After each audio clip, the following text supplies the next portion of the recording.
जब भरी सभा में दुर्योधन ने दुशासन से कहा कि द्रौपदी के बाल को पकड़ करके घसीटते हुए ले आओ और ला करके निर्वस्त्र करके मेरी जंघा पर बिठा दो, मेरी जंघा पर बिठा दो।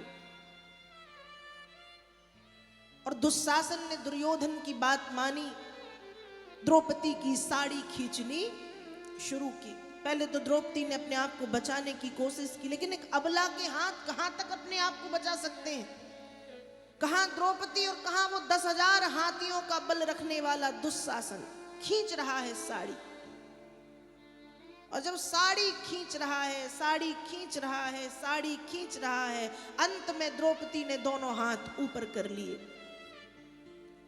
द्रौपदी चीख रही है, द्रौपदी चारों तरफ देख रही है। द्रौपदी ने देखा कि धृतराष्ट्र कुछ बोलेगा, पर कुछ नहीं बोला।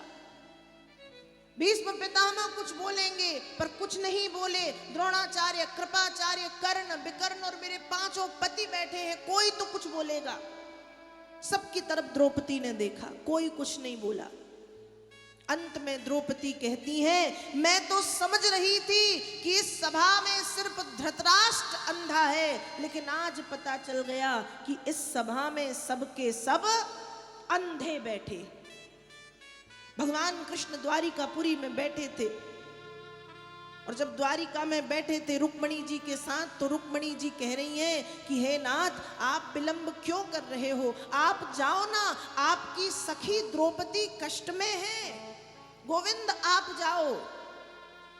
भगवान रुक्मणी जी से कह रहे कि रुक्मणी, मैं तो कब से तैयार बैठा हूं, लेकिन वो बुलाए तो। वो अपने पतियों को बुला रही है, वो भीष्म पितामह की तरफ देख रही है, वो कर्ण की ओर देख रही है, वो द्रोणाचार्य, कृपाचार्य की ओर देख रही है, वो धृतराष्ट्र की ओर देख रही है, वो 5 पतियों को देख रही है।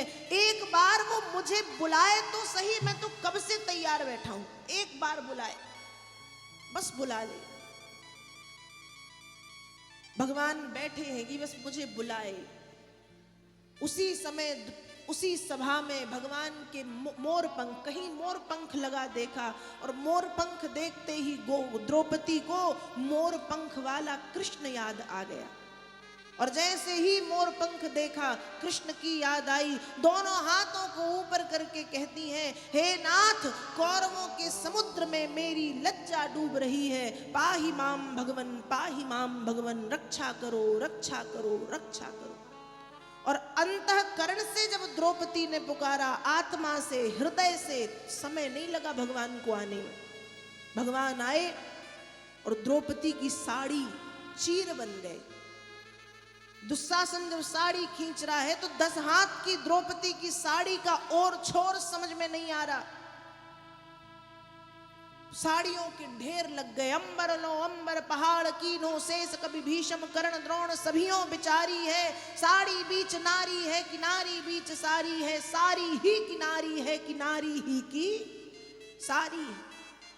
जब साड़ी खींचना शुरू करता है तो वो भी चकरा गया कि द्रौपदी साड़ी की बनी या साड़ी द्रौपदी की बनी। साड़ी के भीतर से साड़ी निकलती जा रही, निकलती जा रही, और ऐसी निकली कि साड़ियों का अंबार, ढेर, पहाड़ लग गया।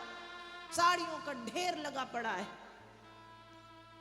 भगवान चीर बन गए और द्रौपदी की रक्षा की। क्यों की द्रौपदी की रक्षा? भगवान आते, सुदर्शन चक्र चलाते, सब सही हो जाता। एक बार भगवान कृष्ण की उंगली में जब चोट लगी और जब खून बहा, तो भगवान की 16,108 रानियों ने भगवान की उंगली में बांधने के लिए कपड़ा ढूंढा। कोई कह रही कपड़ा लाओ, कोई कह रही रूमाल लाओ, कोई कह रही चिकित्सक को, वैद्य को बुलवाओ। लेकिन वहीं द्रौपदी खड़ी थी। द्रौपदी ने जैसे ही गोविंद की उंगली से खून बहता देखा, तुरंत अपनी साड़ी के पल्ले को फाड़ के कृष्ण की उंगली में लपेटा। भगवान बोले, सखी, थोड़ा सा घाव था, तुमने क्यों अपनी इतनी कीमती साड़ी फाड़ दी? द्रौपदी उत्तर देती है कि हे नाथ, हे नाथ,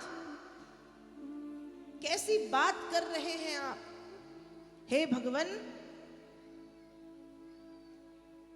ये तो साड़ी है, उखाड़ दूं नसों को, हे नाथ यदि काम आवे आपके तो उखाड़ दूं नसों को। ये रेशम के धागे हैं, यदि आपके काम में आएंगे तो मैं अपने शरीर की नसों को उखाड़ दूंगी और आपके काम में लगा दूंगी। साधारण सी रेशम के धागे।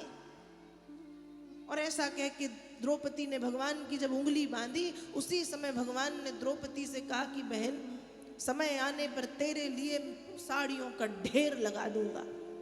और आज वो बात भगवान को याद आई और पहुंच गए उस सभा में जहां द्रौपदी की साड़ी को खींचा जा रहा था। चीर बन करके, वस्त्र बन करके वस्त्र से लिपट गए और साड़ी के भीतर से साड़ी, सारी बीच नारी है कि नारी बीच सारी है, सारी ही की नारी है कि नारी ही की साड़ी। द्रौपदी की रक्षा की भगवान ने।